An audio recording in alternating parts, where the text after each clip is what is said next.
ngikhumbule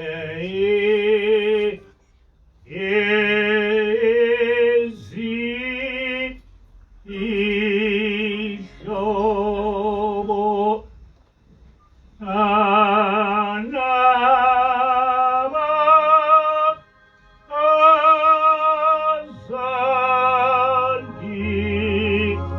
anabazali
Ngiyathandaza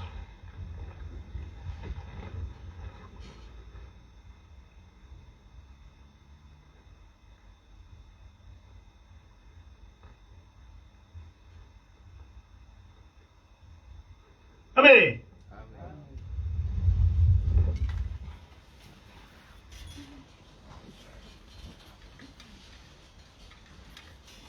Lesihlabelelo ekade sihlabelela isihlabelelo sosizi sikhumbula abantu bonke abahambile emhlabeni eSouth Africa engizokuthiwa njengamanje about 28,000. This hymn is a hymn that is a sorrowful hymn, and we remember all the people who have passed away in South Africa, which I've heard to be in their thousands. Ngikhuluma nje ngabantu abase South Africa ukuthi sebebalela ku 28,000 abafile nje ngo 2020. I'm just solely speaking about South Africans which have been counted to the number 28,000 just in the year 2020. Kukhona into esifundisile ngalesi sifo esi coronavirus noma besiyazi kodwa esicace kakhulu njengamanje. There is a lesson that we learned through this coronavirus, through this pandemic, although we knew it, but it has been evident now. Lokhu esikufundile ukuthi noma umhlaba wonke unamabandla onke emhlabeni kodwa akakho amabandla akholelwa kuNkulunkulu. That even though the whole world is full of congregations, but there are no congregations that are found to hold steadfastly in the belief in God. Kuyacaca ukuthi ngendlela amabandla enza ngayo ukuba khona kwaNkulunkulu nokusonda kuukuchitha isizungu lokho kuthiwa entertainment. It is clear that although there is God and congregations exist, that coming to church and worshiping God is an entertainment to people. Angakho ukuthi into ngempela amabandla akholelwayo ukuthi uNkulunkulu khona. It is not something that they honestly believe that God does exist. Nokuthi uNkulunkulu kukhona into ongayenza kuba ebasize mase bahluphekile. And that God can help them when they are stricken with sorrows. uNkulunkulu into nje noma ukuchitha izungu sokuthi kube yinto oyenzayo umhla weneme noma ukhululekile. For them, the worshipping of God is something that they do to waste time when they are bored, or to entertain themselves when they have the time to do so. Lento ingithusile ngoba bengicabanga ukuthi kusebuKristwini kuphela. Kodwa ngimangele uma nama-Muslims esethi kufanele abantu bengayi esontweni. This occurrence surprised me because I only thought that it existed amongst the Christians, But I was surprised to hear the Muslims also saying that because of this pandemic, people shouldn't be going to churches. Uma uhulumeni noma ohulumeni bethi akungayiwe esontweni ngiye ngikuqonde lokho ukuthi bakusholana. I understand it when it is the government which says that we should not go to church. Kodwa uma sekusho amakhanda noma inhloko zenkolo zithi akungayiwa esontweni ngoba kubalekelwa i-coronavirus, ngiyangidideke ukuthi kanti uNkulunkulu usiza makunjani. But I'm confused when the same is said by church leaders, and I ask myself then, how does God actually help? In what situations does God help?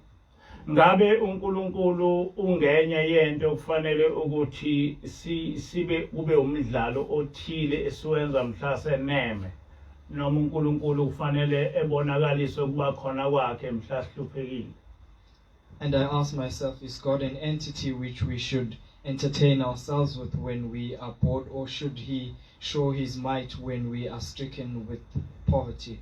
Ngabe uNkulunkulu into ekhona noma uNkulunkulu inganekwane nje esiya esixoxe masisemasontweni?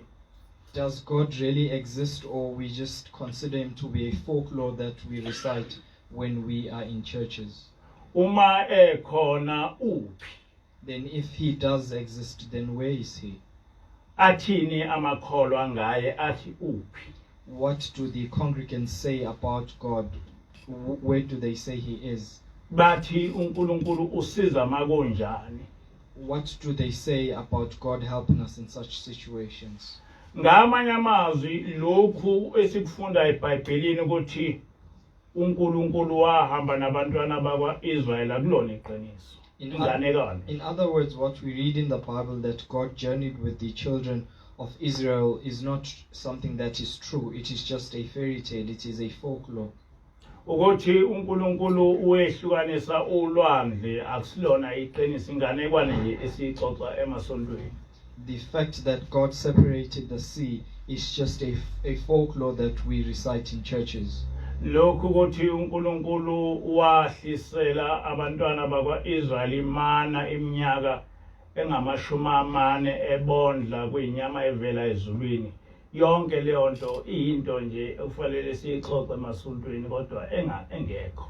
The fact that God provided for the children of Israel through manna is just a folklore that does not exist, but we should narrate in churches despite. Lokhu ukuthi abantwana bakwaIsrayeli kwakuthi mase besenkingeni uNkulunkulu ekhiphe ingilosi ibulala abantu aba-185,000 ngesikhathi esisodwa, into leyo okufanele siyixoxe nje kodwa engekho.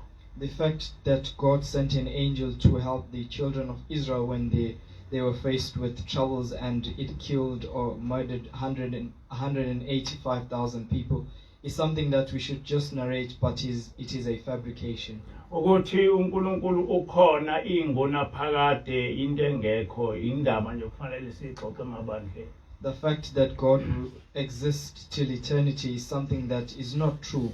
It is something that we should just talk about in churches though. Akusho mina kusho izenzo onke amakholwa azenzile ukuthi ukuya esontweni kuyinto nje sisuke siyixoxa kodwa mase sisenkingeni asidingi ukuthi siye esontweni.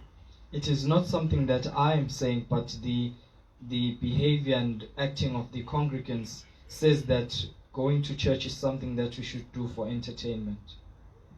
Leyo nto ke iyethusa kakhulu noma besiyazi kodwa manje ibonakalisiwe. Though we knew that, but it is surprising when it comes to manifestation. Ngoba uma uNkulunkulu bekhona noma sikholwa ukuthi uNkulunkulu ukhona, njengoba sekuqhamukele le pandemic, sitheni kuNkulunkulu?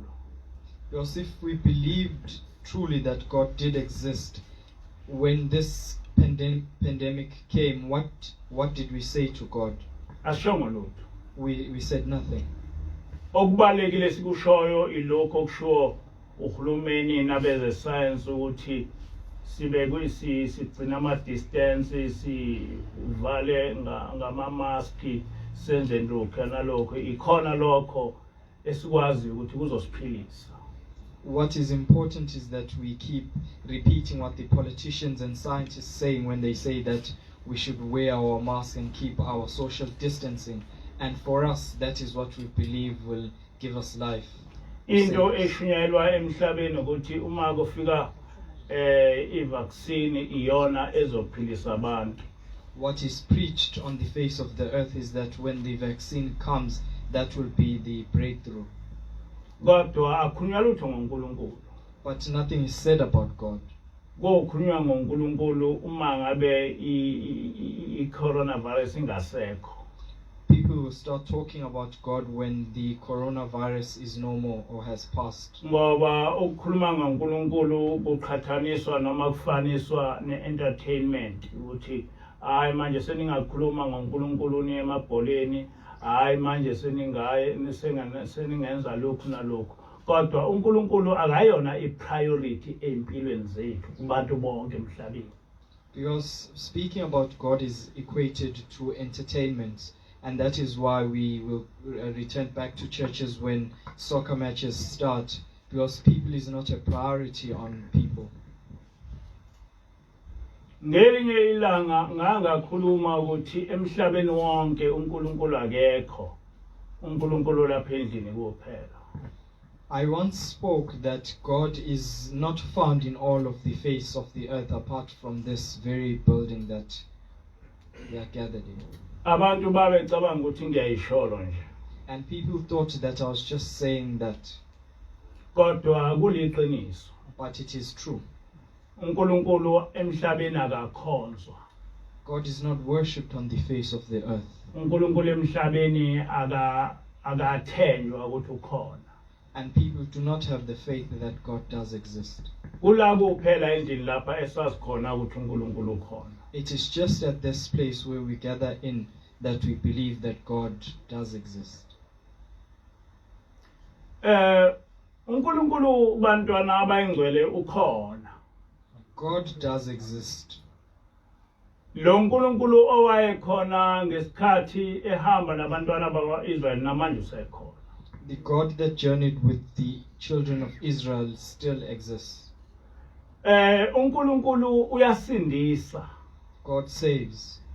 Akakho omunye umuntu okwazi ukusindisa njengoNkulunkulu lo ogama lakhe linguJehova.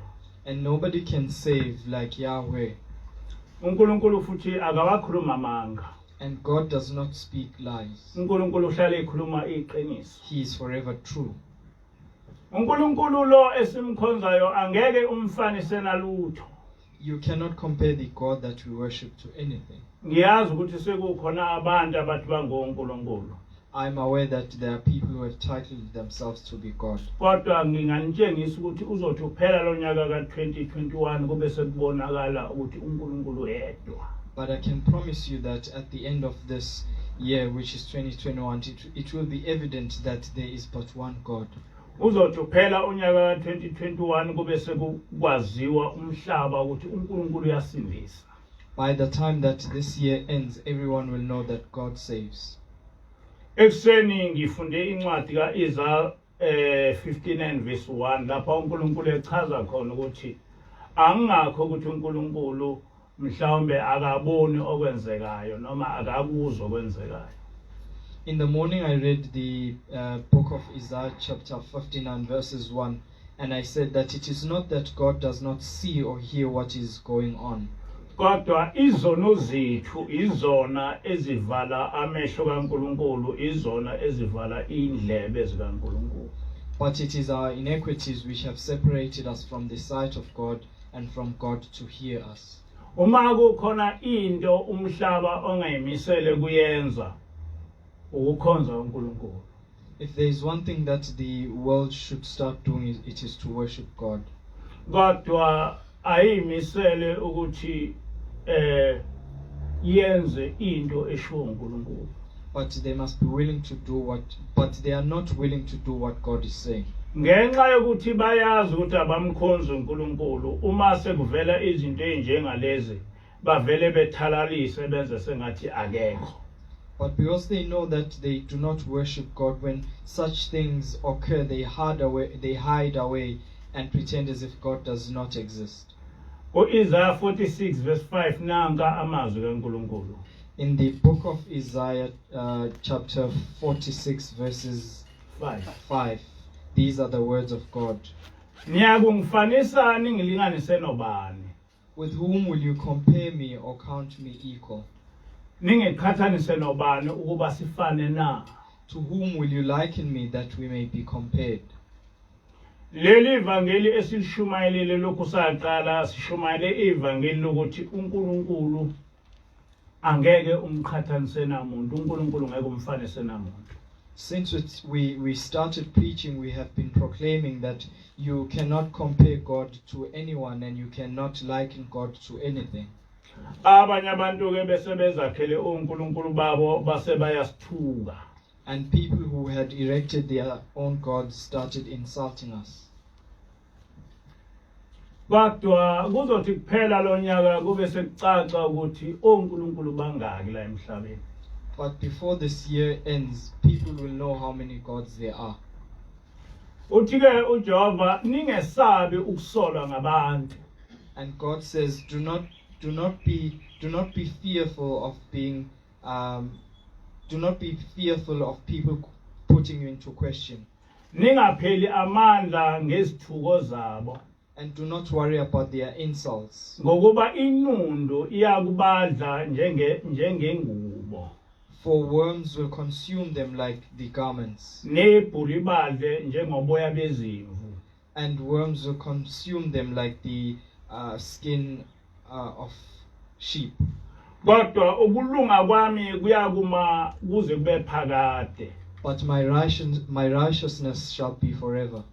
Nensindiso yami ezizukulwaneni ngezizukulwane. And my redemption upon generations and generations. Yikho-ke ngithi noma abantu bengasithuka noma bengathini kodwa asimi kuleli lokuthi uNkulunkulu uyedwa. That is why I say no matter what people insult us and say, I stand in saying that there is but one God. Ngoba siyazi ukuthi ekugcineni kuzokwenzekani ngoba sihamba noNkulunkulu. For we know what will happen at the end, for we are journeying with God. Laba abantu abasithukayo abacabanga ukuthi khona omnye uNkulunkulu ngaphandle kwaJehova bazokwisola. And the people who think that there are other gods besides Yahweh will regret themselves. Ngoba asekude isikhathi ukuthi asekude isikhathi esifana nalesi sika Eliya noma uElisha owaqhathanisa ngaso amandla kaJehova namandla oBhali. For the time is not too far, which will be the same as the time of Elijah, comparing the powers of God to those of Baal.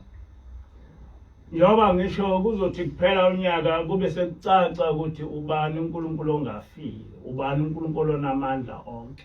And as I'm saying, before this year ends, it will be seen as to which God lives forever and which God is all-powerful. Into engisho kunina ukuthi manisibindi ngoba uNkulunkulu ungakini. What I say to you is that be brave because God is on your side. Futhi umani banesibindi akazosuka kini. And if you stand courageous, he will not forsake you. Ngo 2019 kwafika ingilosi kithi yasitshela ukuthi ukhona izifo ezimbi kakhulu ezizovela emhlabeni. In the year 2019, the angel came to us and told us that there are terrible diseases that will strike the earth. Yathi ingilosi lezi zifo zizobe zingaphezulu kakhulu kwe-HIV. And she said that these diseases will be far worse than HIV. Sakulalela lokho kodwa sangakuthatha kakhulu. We listened to that, but we did not be attentive to it. Kodwa kuthe masesiqala lesi sifo ngo-2020 yabuya futhi ingilosi yasitshela ukuthi nazo-ke lezo zifo seziyaqala. And when this pandemic started in the year 2020, the angel came back to us and told us that these are the diseases I told you about, and it is the beginning. Yayisithi ingilosi nikelani kuNkulunkulu nicele ukuphila lesi sifo lesi nivikeleke kuso. And then she said that we should give offerings before God and plead that we have life and that we are protected from this disease. Yathi ningayiceleli nina nodwa nicelele nehlobo zenu noma nemndeni yenu ukuthi ingabulawa yilesi sifo. And she said that we should not only plead on our behalf but also on the behalf of our relatives and family. Ngiyafisa ukuba ngutshele umhlaba ukuthi kusukela lesi sifo saqala alikho ilunga laleli bandla eselike labulawa yi-coronavirus. I wish to announce it upon the face of the earth that since this pandemic started, there is not even a single member from this church that passed away because of this virus. Siyababona nje abantu bewa ngapha nangapha kodwa akakho umuntu nje kuleli bandla esesike samlilela ukuthi ubulalwe yi-coronavirus. We see people from all sides passing away, but there is nobody which we lamented for who passed away because of this coronavirus. Akugcini lapho ngokuqonda kwami akakho umuntu oyisihlobo eseduze kwamalunga leli bandla osekwabulawa yi-coronavirus. And that is not the end of it, but in accordance to my understanding, there is not even a single member of this church which has a close relative that has passed away from this virus. Uma kuba khona umuntu kuleli bandla obenenkinga noma ngiyani noma ukugula kwesihlobo sakhe noma ingane yakhe babe sibikele. If ever there is a church member here who has a relative that falls sick, they always report that to us. Abantu abaningi mase kusebusuku bawavala amaselula kodwa thina siwavali ngoba sisuke sibheke inkulumo noma ama-report abantu busuku bonke.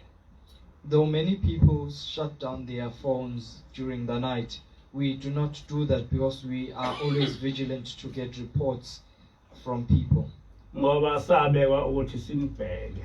Because we were placed here to look after you. So ngisho ngaze kube sekusuku kangakanani ngisho ngaze kube u2 ebusuku uma kungena ucingo lomuntu ekhala ethi sekwenzeka ukuthi nokuthi emzini wami siyaphoqeleka ukuthi sivuke sihambe siyobikela uNkulunkulu.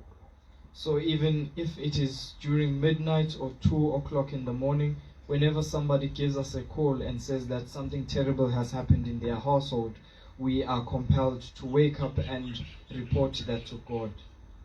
Noma umuntu efelwe isihlobo noma esiyongcwaba uyayisitshela. Even if a person has a relative that has passed away and they are about to carry out the funeral, they tell us. Kodwa kulokhu kwasukela yaqala i-coronavirus angikhumbuli kufika umuntu kuleli banda ozongitshela ukuthi sekufe noma ingane yakhe noma unina noma udadewabo nento enjalo ebulalwa yi-coronavirus. But since the pandemic began, we have never ever received a report that there is somebody who has a child or any family member that has passed away because of the coronavirus. Lento engikhulumayo iyiqiniso elimsulwa. What I'm speaking about is the truth.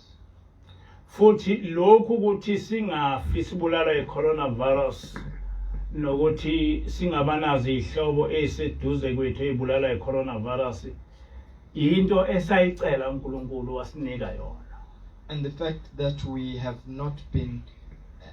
not experienced any passing away from this coronavirus is something that we asked of God, and God has given that to us.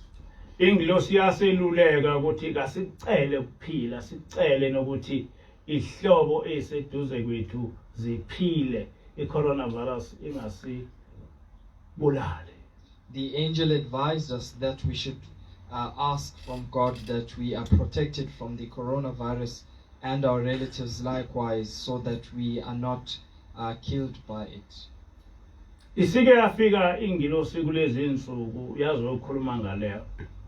The angel came in these days and spoke about that. Yathi niyabona yini ukuthi uNkulunkulu uyamukele umnikelo wenu. And she said, "Do you see that God accepted your offerings?" akakho umuntu ebandleni onishile ebulawa i-coronavirus. There is not a member from this congregation that passed away because of the coronavirus. Yathi njengoba nacela ukuthi ihlobo zenu zingafi ibulawa i-coronavirus, asikho ihlobo esesike noma umuntu ebandleni oseke wabika ukuthi unomntana wakhe noma udade wabo osefile ebulawa i-coronavirus. And as you also asked that your families and close relatives be protected, there has never been a report from someone saying that they have experienced someone dying from the coronavirus. Ithike ingilosi uNkulunkulu unibonise into enkulu. And the angel said that God has shown you something great. Unibonisile ukuthi ukhona. He has shown you that he is alive. Unibonisile futhi ukuthi uyayimukela imithandazo yenu. And he has shown you that he receives or accepts your offerings. Ithike ingilosi uNkulunkulu uma ekwenzela into ubonga. And the angel said that if God does something for you, you must give thanks. Ungavele nje uthathe ngokuthi into uNkulunkulu ozokwenzele yona ibizovela iyenzeke kodwa ubucelile wena specifically ukuthi leyo nto iyenzeke. Do not be of the mindset that what God did for you was supposed to happen despite you having asked for it. Ithi ingilosi nacela specifically ukuthi niphile inganibulali i-coronavirus. The angel said that you specifically asked that you stay alive and the coronavirus does not kill you. Nacela specifically ukuthi nezihlobo eziseduze kwenu zingafi zibulale i-coronavirus. And you asked specifically that your relatives, close relatives or immediate family is also not killed by the coronavirus. And lokho esikucelile kwenzekile. And that which you asked for did happen. Kungenzeka ukuthi abanye abantu sebekhohliwe abazange bayinaka leyo nto. It could be possible that some people have forgotten about that. Kodwa iqiniso ukuthi njengoba silapha nje akakho umuntu phakathi kwethu ongekho obulalwe i-coronavirus. But the truth is that there is no one amongst us who is not here today who passed away from the coronavirus. Ngike ngiyibuza ukuthi lolu thando lungaka luvele kanjani lwavelela thina. And I asked myself, how has it happened that such love has befallen upon us? Ngizibuza ukuthi kube bingekho lengilosi bengizoyicabanga lento even yokuthi nje sicele uNkulunkulu ukuthi siphile ngendlela esenze ngayo. And I always ask myself, had the angel not been with us, would I have thought of this to give offerings and ask that we stay alive as we did? uNkulunkulu ke uyayibongwe ngemnikelo. Whenever you give thanks to God, you give offerings. Ithi ingilosi kufanele sinikele sicele uNkulunkulu sibonge uNkulunkulu ukuthi usivikele ku-coronavirus. And the angel said that we must give offerings to God and thank God that he has protected us from the coronavirus. Ithi kodwa okukhulu ngokuzayo. But she said that what is even greater is what is to come. Abantu basazofa kakhulu bebulawa i-coronavirus. But people are yet to die even more from this coronavirus. Ithi ke ingilosi namanje celani uNkulunkulu ukuthi nicela ukuthi le coronavirus ezayo inganibulali. And she said that even now you must give offerings and ask that this coronavirus which is coming does not kill you. Ingabulali nezihlobo zethu eziseduze nethu kakhulu. That it does not also overcome our immediate families. Manje lokho esizokucela akuseyona into eyinkolelo ngoba sesinento ephathekayo ukuthi uNkulunkulu uma umcela ukuthi ekwenzele into umkhonza uyayenza leyo. So what we are about to ask for is not just a belief, but it has been evident that if you truly believe in God, God does do what you have asked of him. Ngakho ke sonke sizokhipha 100 rand umuntu emunye ukubonga kuNkulunkulu ukuthi usivikele kwi coronavirus. Therefore, we must all give an offering of 100 rand and give thanks to God that He has protected us from the coronavirus, Njengokucela kwethu. just as we asked. Sibuye futhi sikhiphe umnikelo o100 rand ukucela ukuthi uNkulunkulu akaqhubeke nokusivikela ku2021 kuyona i-coronavirus. And we also give offerings of 100 rand and ask God to protect us from this coronavirus in the year 2021, Nabantwana bethu and our children nezihlobo zethu. and our relatives. Lokho kufanele ukuthi sikwenze ngaphandle kwe-delay ngoba kuyinto ebalulekile kakhulu ethinta imiphefumulo yethu. And we should do that without delaying, because it is something that is important and concerns our souls. Kunabantu abaningi kakhulu ngeinhliziyo abanye nangokwenza asebekuleli bandla. There are many people who are in this church in the way which they carry out themselves, and their hearts are here with us. Njengoba ngihlale ngisho ngithi ezinkonzweni esizenzayo isikhathi esiningi abantu bafika ko-26,000. And as I said, that in many of the sermons that we carry out, people amount to 26,000. Kulaba abantu abawu-26,000 baningi kakhulu abantu asebengakithi kodwa ngesimo esikusona esingakwazi ukuthi sifinyelele kubo nabo abangakwazi ukuthi befinyelele kithi. And amongst these people, the majority of them are on our side, but because of the situation that we are in, we are unable to reach them, and they are also unable to reach us. Ithike ingilosi asikwazi ukuthi labo bantu bese sibakhohlwa ngoba mhlawumbe singabazi noma mhlawumbe bengakabhajadiswa abanesifiso sokuthi bejoine leli bandla. And the angel said that we should not forget about those people, even though they have not been baptized, but they do have the wish to be part of this congregation. Kunabantu lapha abaningi asebelizwile leli ivangeli lethu balemukela. There are many people which have heard our gospel and have accepted it. Leli ivangeli elithi sinoNkulunkulu oyedwa. The gospel that says that we have but one God, Akakho omunye. and there is none else. Ngamanye amazwi leli ivangeli elakheke phezu kwa-Isaiah 43 verse 10 to 11. This gospel, which is built upon the book of Isaiah 43 verses 10 to 11. Leli ivangeli elakheke esihlabeleleni 119 esikanjwe umprofeti. This gospel, which has its foundations in the hymn 119, which was written by the prophet. Isihlabelelo 119 sithi thina siyamthanda lo onokusindiswa. Isihlangu sethu nguJehova onokusindiswa. This hymn says that we love the one who has redemption.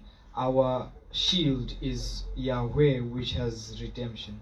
Thina siyamthanda lo onokusindisa. Sophelela sonke kuJehova onokusindiswa. We love the one which has redemption, and we will all gather in Yahweh who redeems. Wena uyamdinga lo onokusindiswa. Kuphela kwakhe uJehova onokusindiswa. You also need the one who has redemption, and it is only Yahweh who has redemption. Alikho nelinye igama esingasinda ngalo. Kuphela igama likaJehova esingasinda ngalo. There is no other name in which we can be redeemed in. It is only the name of Yahweh which we may be saved in or redeemed. Asinazihlangu esingavika ngazo. Kuphela igama likaJehova esingavika ngalo. We do not have any shield to protect ourselves. It is only the name of Yahweh in which we may protect ourselves. Asinazikhali esingalwa ngazo. Kuphela igama likaJehova esingalwa ngalo. We have no other weapons in which we may fight with. It is only the name of Yahweh which we may fight with. Bonke abantu abakholwayo ukuthi uJehova yedwa ongasindisa. Bonke abantu abakholwayo ukuthi igama elingasindisa ligama lika Jehova kuphela. Labo bantu labo bangamanazaretha kaNkulunkulu noma bengakabhajatiswa. All the people which believe that it is only Yahweh who can redeem us, and that it is only the name of Yahweh which we may be redeemed by, those people are Nazarites of God, even though they have not joined the church.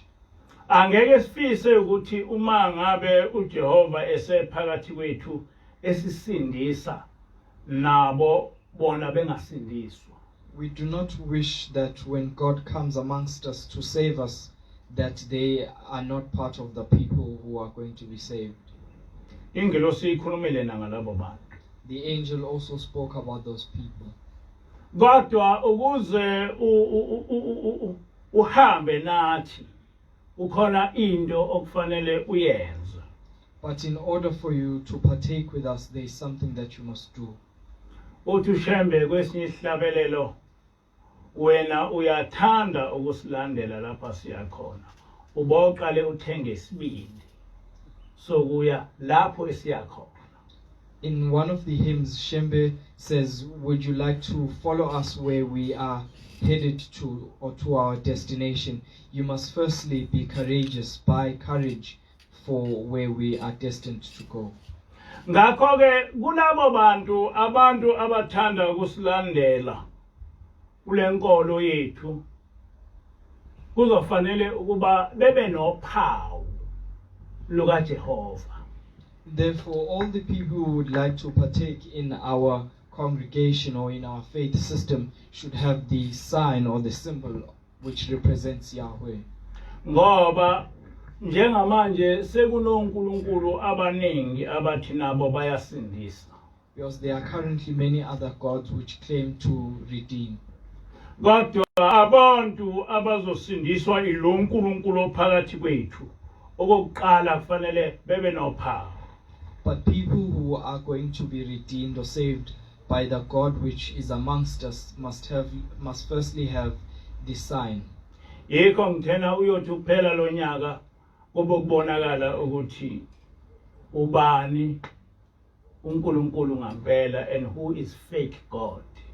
That is why I said that before this year ends, it will be evident who is the real God and who is the fake God. Lo umuntu ofuna kuba esijoyine uzokhipha u100 wophawu. And a person who wants to partake with us must give an offering of 100 rand, which is to be a symbol. Ngalo 100 rand uthi mina ngiyakholwa ukuthi uNkulunkulu munye uJehova nokuthi uNkulunkulu osindisayo uJehova uphela. By this offering of 100 rands, they are saying that I believe that there is but one God, and that the only God which redeems or saves is Yahweh alone. Ebuye ikhiphe u100 rand wokucela ukuphila kwi-coronavirus. And then they will also give another 100 rands offering to ask to be saved from this coronavirus. Ongathanda ukwenza lokho engakwenzi. Whoever doesn't want to do that should not. Ongakholelwa kulokho engakwenzi. Whoever does not believe in that should not.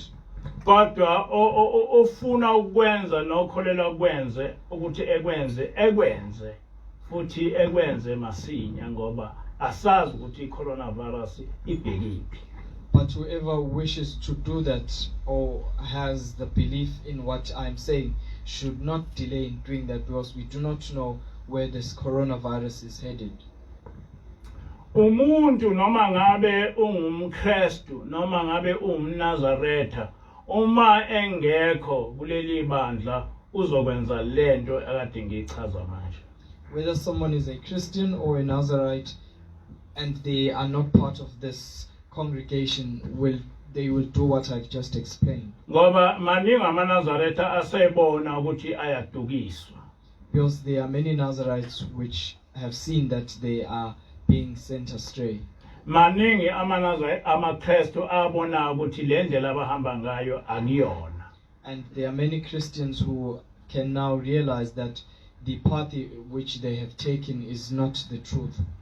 Igama esiphila ngalo igama likaJehova. The name in which we are saved by is the name of Yahweh. Alikho futhi elinye ozoliphatha. And there is none other which you shall carry with your lips. Ngoba uShembe usifundise lelo gama. Because that is the name which the prophet taught us. Ngasho ekuqaleni ukuthi ingilosi yathi ngiyofundisa abantu ukuthi uJehova ukhonzwa kanjani. I told you in the past that the angel said I must teach people how to worship God. Nokuthi leyo mfundiso iyokwakheka ezimfundisweni zomprofeti uIsaiah. And that such a teaching will have its foundations in the teachings of Prophet Isaiah. So lokho engikushumayelayo kwakheke emfundisweni yomprofeti uIsaiah esihlabelelweni 119. And so what I'm teaching you is built upon the teachings of Prophet Isaiah Shembe as written in hymn 119. Ngiyazi ukuthi kuleli ibandla njengamanje abantu abalilandelayo bagcwele umhlaba, abanye bako Cape Town, abanye bakuphi. I know that the people who are now followers of this congregation are all over the earth. Some of them are in Cape Town and in other various places. Ngakho ke kungaba nenkinga yokuthi bethi sizokwazi kanjani ukuba sinikele ngalomnikelo onqunywe ingilosi ngoba unqunywe ingilosi onqunywa ngayo. And so maybe they will ask, how will we be able to give the offering which was said by the angel, because that is the amount which was decided by the angel, not me. Umuntu ofuna ukunikela uyoyifaka imali ebank. Anyone who wants to give an offering will put the money into the bank account. Kodwa ngaphambi ukuthi uyifake imali ebank uyithatha uyibeke esosweni noma eplatini. But before you put the money into the account, you'll firstly put it in a saucepan or in a plate. Bese uyaguqa. And then you will kneel. Bese ukhuluma noNkulunkulu lo esimkhonzayo. And speak directly to the God that we worship. Uthi ngalomnikelo 100 rand inkosi Jehova ngicela ukuba ungibeke uphawu lwakho. And you must say that with this 100 rands, I ask of you, God, that you put your symbol or sign on me. Ngalo 100 rand ngicela Nkosi Jehova ukuba ungivikele kulesi sifo eCoronavirus, uvikele nezihlobo zami noma nomndeni wami. And with this other offering, I ask that you protect me from the coronavirus and protect my relatives and family. Bese uyawuthatha lo mnikelo njengoba unjalo usa ebank. And then you'll take that offering and put it into the bank. Inombolo yebank iNew Nazareth Baptist Church. The the name of the account is New Nazareth Baptist Church. Account number 409. The account number is 409 721 721 9060. 9060. Ngiyayiphinda futhi. I'll repeat it again. 409 721 9060. 9060. I-reference ithi umnikelo. And the reference should be umnikelo. Lo mnikelo uyofakwa ngabantu noma bangamaNazaretha noma bayini. Uma ungayilo ilunga laleli bandla uyothi ngo100 rand ucela uphawu lokuthi ube ngumntwana kaJehova. Kodwa uma ukuleli ilunga uyothi Nkosi ngiyabonga ukuthi ungcinile wangivikela kwi-coronavirus. And if you're not a member of this church, you will be asking for the symbol, that God may put his symbol or sign upon you. But if you are part of this congregation, then you will be saying, God, I give thanks to you for protecting me from this coronavirus. Ngiyafisa-ke ukuthi abantu abangayiwa amalunga leli bandla beqaphele ukuthi lo mnikelo awusho konke, akusho ukuthi uma usukhiphela umnikelo usungavele nje ube ilunga laleli bandla, ngoba asithengi khona ukuphila kodwa sikufundisa ukukhonza uNkulunkulu. I wish for people to know that just because you have given this offering does not mean that you are a full member of this church and that nothing will then happen to you, because we are not buying life, but we are teaching you to have faith in God. uNkulunkulu esihamba naye ukhonzwa ngokugcina imithetho yakhe. The God which we are with is worshipped through the observation or keeping of his laws. Akusiyena uNkulunkulu ovele ungene esontweni umbizo busuthi usuyamlandela. Cha, utshengisa ngezenzo ukuthi ngiyamlandela uJehova. He is not a God which you may just go into church and call upon him and then claim to be his follower, but you show that through keeping his laws. Ngakho ke noma ngingeke ngisho manje ukuthi igcineni yonke imithetho, kodwa umuntu ocele ukuba uphawu lukaNkulunkulu lube kuyena uyogcina isabatha, into yokuqala leyo engenayo exception. And whomever has given the offering and asked the symbol of God to be upon them must observe the Shabbat, and that is the first rule which does not have any option open to it. Ngoba isabatha lona lilodwa liwuphawu lokuthi umntwana kaJehova, lona nje lilodwa. Because the Shabbat on its own is a symbol that you are a child of God. Ngakho ke awukwazi ukuthi ubese ukhipha umnikelo kodwa ungagcini isabatha bese uthi unophawu lukaJehova. So you cannot just give an offering and then not observe the Shabbat and think that you are now with the symbol or sign of God. Ngifisa ukuba ngifunde incwadi kaExodus 31 from verse 14 to 17. I wish to read the book of Exodus, chapters 31, from verses 14 to 17. 14 to 17. Gcinani isabatha ngokuba lingcwele kini, ilowo nalowo olonayo uyakubulawa nokubulawa, ngokuba osebenza umsebenzi ngalo uyakunqunywa kubantu bakubo. It will be a sign between me and the Israelites forever, for in 6 days the Lord may... Are you reading what I'm reading? I'm reading. From verse 31, from verse 14. Gcinani isabatha ngokuba lingcwele kini, lona lo olonayo uyakubulawa nokubulawa, ngokuba osebenza umsebenzi ngalo uyakunqunywa kubantu bakubo. The book of Exodus, chapter 31, from verses 14. Observe the Sabbath, because it is holy to you. Anyone who desecrates it is to be put to death. Those who do any work on that day must be cut off from their people. Izinsuku ezisithupha kosetshenzwa, kodwa ngosuku lwesikhombisa kuyisabatha lokuphumula, lingcwele kuJehova. For 6 days work is to be done, but the 7th day is a day of Sabbath rest, holy to the Lord. Bonke abasebenza umsebenzi ngosuku lwesabatha bayakubulawa nokubulawa. Whoever does any work on the Sabbath day is to be put to death. Ngalokho abakwa-Israyeli bayakuligcina isabatha balilonde ezizukulwaneni zabo libe isivumelwano esiphakade. The Israelites are to observe the Sabbath, celebrating it for the generations to come as a lasting covenant. Liwuphawu phakathi kwami nabantwana bakwa-Israyeli kuze kube phakade, ngokuba ngezinsuku ezisithupha uJehova walenza izulu nomhlaba, kepha ngosuku lwesikhombisa waphumula. It will be a sign between me and the Israelites forever. For in 6 days Yahweh made the heavens and the earth, and on the 7th day he rested and was refreshed.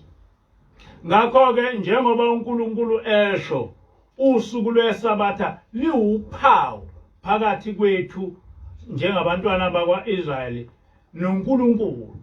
And as God has said, the Shabbat is a sign between the children of Israel and God. Ngaleyo ndlela ke ukuthi ukhiphe umnikelo akusho ukuthi usunophawu lukaNkulunkulu uma ungagcina iSabatha. In that way, it does not mean just because you have given an offering, you have the sign if you do not observe the Shabbat. Abantu bonke kusukela namhlanje abayimisele ukuthi bebe ngaphansi kwaJehova bayogcina iSabatha okunye.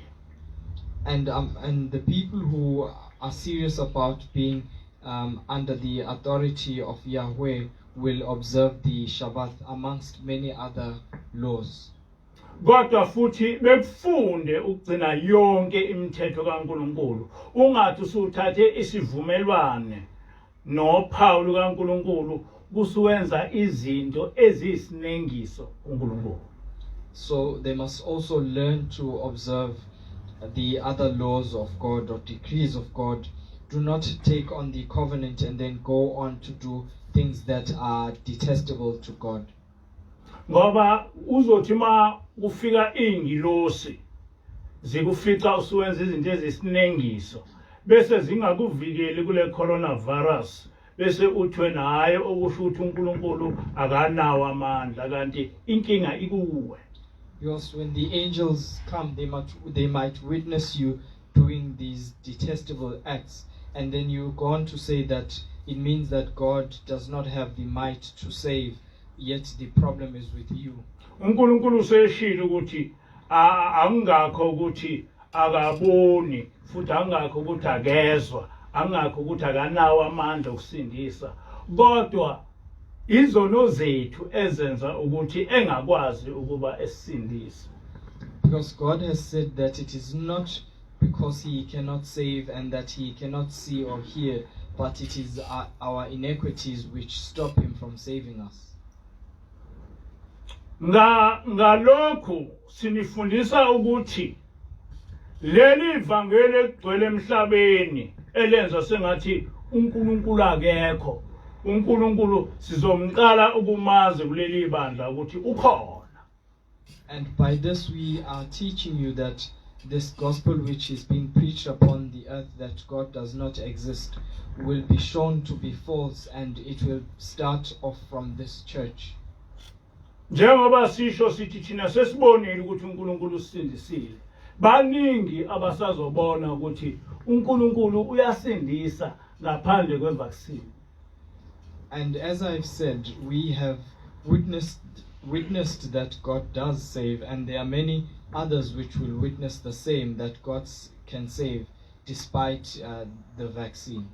Ithi ingilosi ngiyazi ukuthi abantu bazonithuka kodwa okusalayo ukuthi abantu bazophila.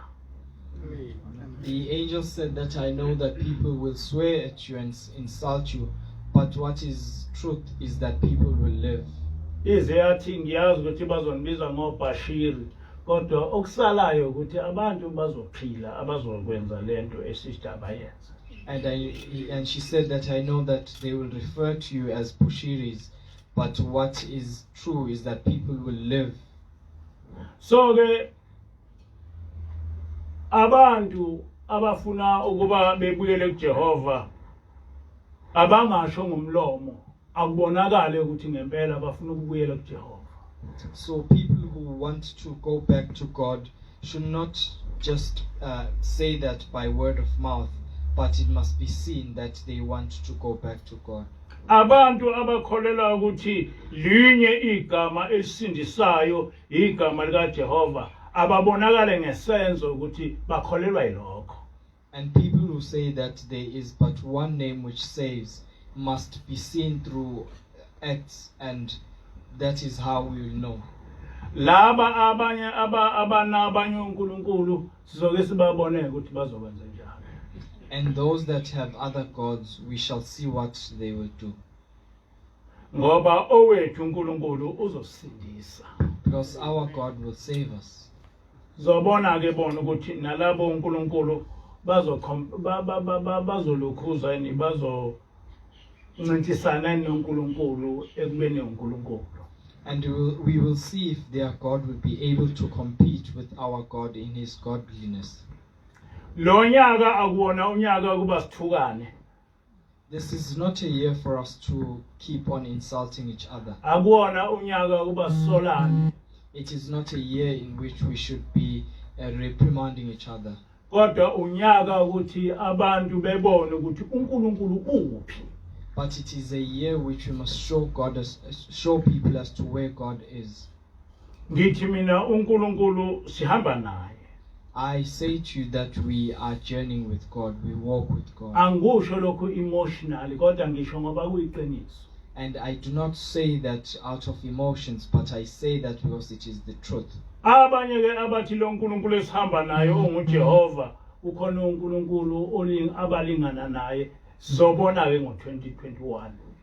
But to those who say that there is also another God and they equate that God to Yahweh, we will then see in this year. Eminyakeni ephambili ngangiye ngitshela abantu ngithi mina thina sihamba nalo uNkulunkulu okwathi abantwana bakwaIsrael sebephambi kolwandle waluvula ulwandle bahamba phakathi.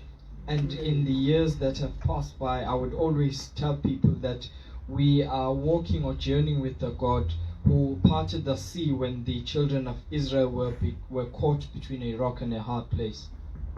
Sihamba nalo uNkulunkulu abathi abantwana bakwaIsrael sebelambile behamba iminyaka engama40 wehlisa imana ezulwini kuza ezobodla. We are journeying with the same God who provided the children of Israel with manna when they had no food. Sihamba nalo uNkulunkulu okwathi uDaniel phakathi emphandweni weingonyama kodwa zehluleka umudla. We are with the God that saved Daniel when he was in the pits with the lions, and the lions did not eat him. Sihamba nalo uNkulunkulu okwathi oShadrach sebefakwe esithandweni somlilo kodwa baphuma bengashili. The same God who saved Shadrach when they were put in the abyss of fire. Sithi lowo uNkulunkulu yilona osahamba naye namanje. And we are saying that is the very same God which we are walking with till this day. Uma lo uNkulunkulu wayekwazi ukukhipha oShadrach esithandweni somlilo engehlulwa yini ukuthi esivikele thina kwi-coronavirus. If that God was able to save Shadrach from the fire, what will defeat him from protecting us from the coronavirus? Kufanele kuba sibe nokholo oluneqiniso nolumethemba ngempela uNkulunkulu. We must have a faith that is true and which trust God entirely. Kodwa siqonde ukuthi ukholo lwethu luhamba nokugcina imithetho kaJehova. But we must be of the understanding that our belief must be accompanied by the observation of the laws. Isihloko salenkolo sithi uJehova uphakathi kwethu, uJehova usimemile. The topic of today is that God is amongst us and God has invited us. Njoba namhlanje njena singenisa umhlangano kaJanuary. And as we are here today, we are going to be, this is the beginning of the holy gathering of the month of January. Inyanga kaJanuary inyanga lapho uNkulunkulu esimema kuba sibe naye sihlale naye. The month of January is a month that God has invited us to have an assembly with him and dwell with him. Lenhlangano inhlangano endala ngisho eBhayibhelini ikhona kodwa ikakhulukazi umprofeti Isaiah wasifundisa ngalenhlangano. This is an ancient assembly It is even found in the Bible, and the prophet Isaiah Shembe taught us about it. Ibalulekile le nhlangano kaJanuary. This assembling is important. uNkulunkulu wakhuluma noShembe wathi siyohlangana entabeni yasenhlangakazi. God spoke with Shembe and said that we'll meet at Mount Unomhlangano. Kwathi ngoJanuary 1913 uShembe wahlangana noNkulunkulu enhlangakazi. And in January 1913, Shembe met with God at Mount Unomhlangano. Ikhona ke isihloko salenkolo salenkulumo sithi sinomhlangano noJehova. And that is why the topic of today's sermon says that we have a holy assembly with God. Ngoba ngaso sonke isikhathi umprofeti uma wayohlangana noJehova wayehamba nathi. Because all the time when the prophet would go to assemble with God, he would go with us. Sifike sihlale lapha entabeni simsinele uJehova. And we would stay at the mountain and dance for God. Sikhonze nangeSabatha sikhonzela uJehova. And worship him even on the Shabbats. uJehova ehlale esihlalweni sakhe ebone ukuthi nanku umsebenzi walenceku yami engayithuma wona ebone sisina phambi kwakhe. And God would sit at his throne and witness us dancing before him, and he would say that this is what I sent my servant to do. Noma singasakwazi kuyenhlangakazi noma ubaba mkhulu engasekho, kodwa uJehova unomhlangano nathi ngalenhlangano kaJanuary. Even though we no longer go to Mount Unomhlangano and Prophet Isaiah Shembe is not amongst us anymore, but Yahweh has a holy assembly with us in this month. Ngiye ngizwe kuthiwa amanye amaNazaretha ayethi uma engayanga emhlanganweni kusho ukuthi abasakwazi ukugcina imithetho yenhlangano, kodwa la kumaNazaretha kaNkulunkulu akukho lokho. I've heard many Nazarites saying that if they were unable to gather in the holy assembly, they do not have to keep the commandments of the holy month. But in this church it is not the case. Kusukela manje na sesisemhlanganweni noJehova. Starting from now, we have entered the holy assembly with God. Njengoba sesisemhlanganweni noJehova kusho ukuthi asokwazi ukuthi sinkwa esivuthelwe. That means we may no longer eat leavened bread. Njengoba sesisemhlanganweni noJehova asakwazi ukuthi sihlangane namakhosikazi ethu akasakwazi ukuthi ehlangane nathi njengokwejwayelekile. And we may no longer be engaged in intimacy with our wives, and our wives can no longer engage intimately with us. Ngoba njengamanje asibona abethu kodwa singabaka Jehova. Because in this month we do not belong to ourselves, but we belong to Yahweh. Le nhlangano siyibeke eceleni ukuthi ngayo sikhonze uJehova kuphela. This month has been set aside for us to worship God only. Into eyenze ukuthi sithi masicela kuNkulunkulu ukuthi iCoronavirus ingahlaseli nangampela ingahlaseli ukuthi simkhonzile uJehova ngokweqiniso. What has made us to be protected from this coronavirus is that we have worshipped God in truth. Namanje nake uNkulunkulu asimkhonze ngeqiniso. And let us also worship God in honesty as well. Singayenzi into ephambene nomthetho kaNkulunkulu. And we must not do anything that is that contradicts with the laws of God. Makuthiwa ungasidli sinkwa esinemvubelo ngeSabatha ungasidli ngomhlangano ungasidli. If you are told that you should not eat leavened bread in the holy month, then do not do so.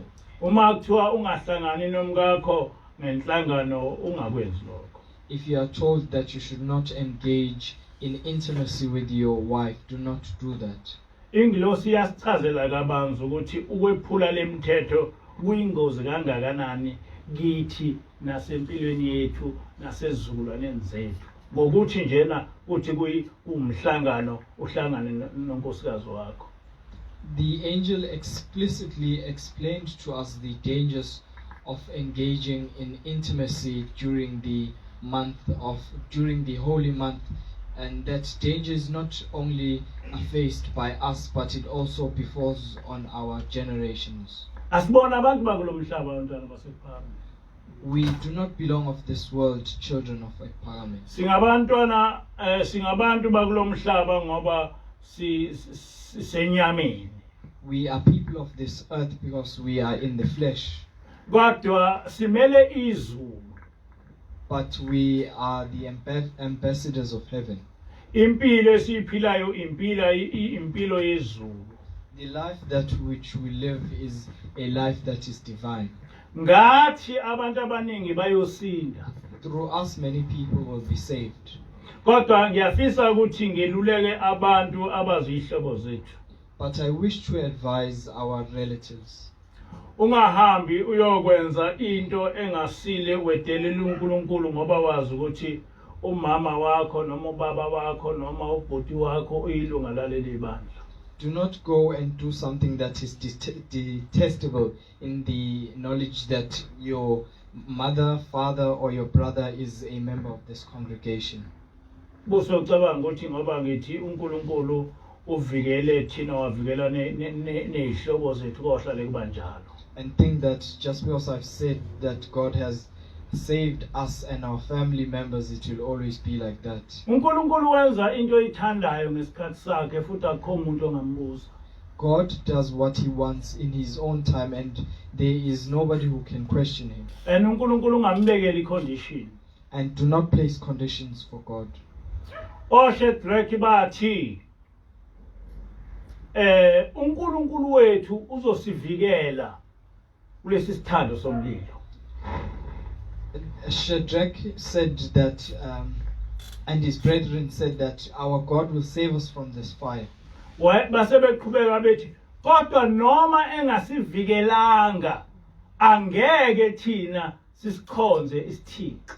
And they continued by saying that even if he does not protect us, we will not worship an idol.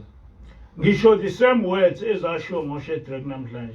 I say the same words which were said by Shadrach today. Ngithi kusukela namhlanje ngiyasho ngithi uNkulunkulu uzosivikela kwivirus sonke. I say that God will protect all of us from the virus. Kodwa noma abe kuthiwa akasivikeli angeke sisuke kuye.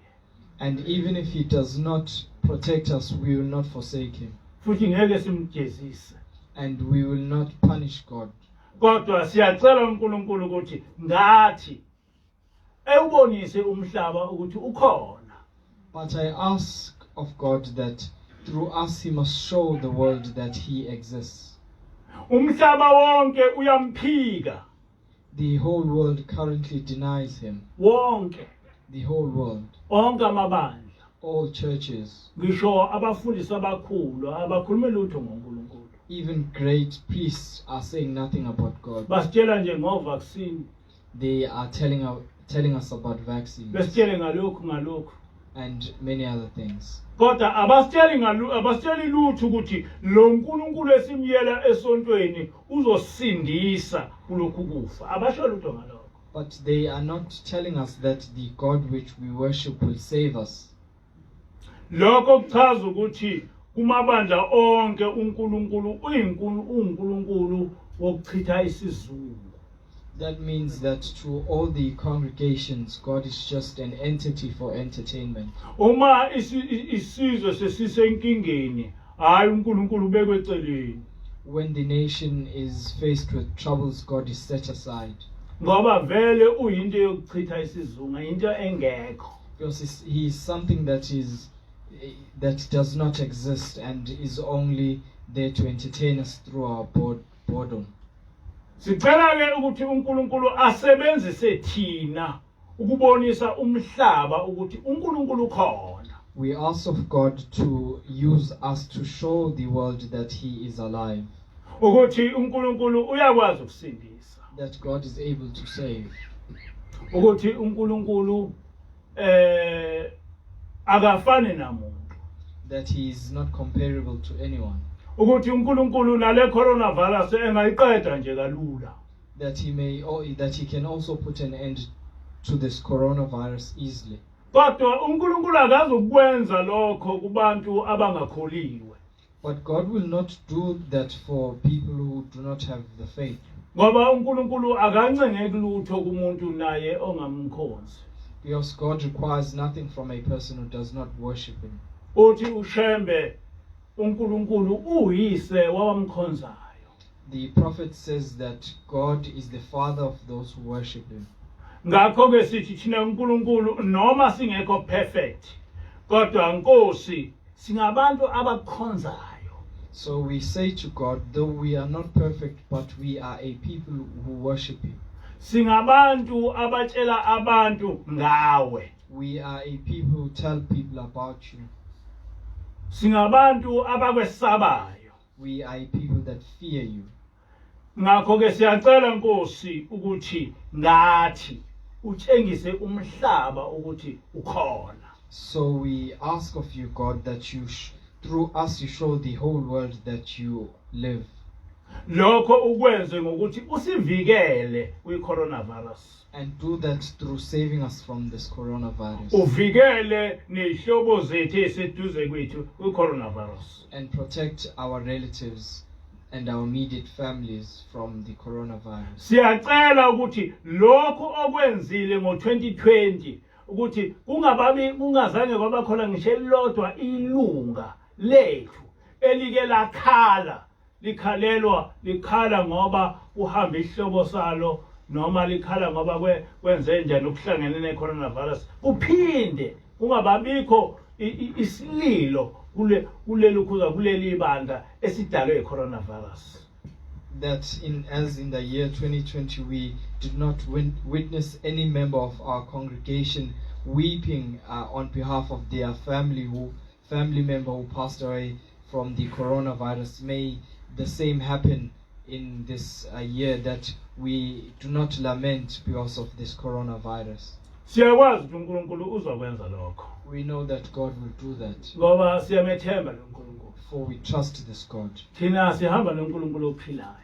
We walk with a living God. Thina sihamba noJehova. We are with Yahweh, uJehova ngeke esishiye. and he shall never forsake us. And u-2021 uzophela siphila. And the year 2021 will end and we will still be alive, Sonke all of us. umanje silandela lento esiyalwe ingilosi. If we abide by the words which we have been advised by the angel, Ukuthi thina sibonge uNkulunkulu ukuthi usindisile i-coronavirus unyaka wonke. that we must give thanks to God for saving us the whole year of 2020. Inkosi uselokho Nkosi. May God bless what you have heard. Ngiyathandaza.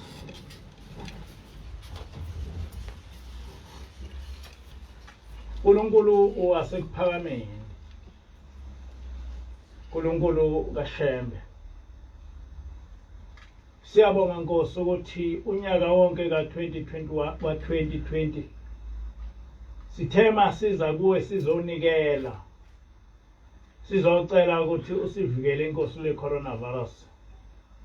Sizocela Nkosi ukuthi uvikele nezihlobo zethu. Wena Nkosi wakwenza lokho. uNkulunkulu uyisimangaliso. uNkulunkulu uyadinga ukudunyiswa yilabo abakuthandayo. Nkosi siyakuthanda noma izono zisehlula kodwa siyakuthanda. Yamkela umthandazo wethu. Khumbula Nkosi bonke abantwana abakuthandayo abalapha nabangekho. Ubaphilise Nkosi kulesi sifo se-coronavirus. Engababikho Nkosi umuntu kuleli bandla utholakala sehamba emhlabeni ebulawa yi-coronavirus. Engababikho Nkosi abantu asebethathe isifungo sokuthi Nkosi bebe ngaphansi kwakho. bengahambi emhlabeni Nkosi bebulala iCoronavirus. Sicela Nkosi kuba ujabhise umhlaba. Ubone Nkosi umhlaba ukuthi wena ukhona. Wena uyaphila. Wena uyasindisa. Wena uNkulunkulu onamandla onke. Okwazi Nkosi unqoba zonke inkosi izifo. Wawushilo Nkosi ukuthi ngenxa yezono zethu uyosehlisela izifo ezingelapheki. Kodwa Nkosi sicela ukuthi lezi izifo Nkosi zingahlangani nathi. Ngoba Nkosi ngaso sonke isikhathi siyakukhonza. Akukho okunye sikwaziyo Nkosi ngaphandle kwakho. Ngicela ke kuqabatela wasekuphameni kuba ube nabo Nkosi laba abantwana bakho abakukhethile. Abashilo Nkosi ngomlomo wabo nangezenzo ukuthi nguwe wedwa umsindisi. Ukuthi nguwe wedwa uNkulunkulu. Zibonakalise Nkosi kubo ukuthi nguwena wedwa umsindisi. Nguwena wedwa uNkulunkulu. Mabaphile Nkosi abantu bakho ungabashiyi. Lesi sifo Nkosi asingabanawo amandla kubantu bakho. Lesi sifo Nkosi masinqotshwe. Lesi sifo Nkosi masingachangazi phezulu kwethu. Asibona Nkosi abantu bomuntu. Kodwa Nkosi singabantwana bakho. Cela Nkosi kuba usikhumbule. Noma Nkosi lezi zifo zisifuna ukusinqoba. Kodwa ngegama lakho Nkosi singasinqoba. Manje Nkosi kuze kuphathe. Amen. Amen. Hlabelela. Yilo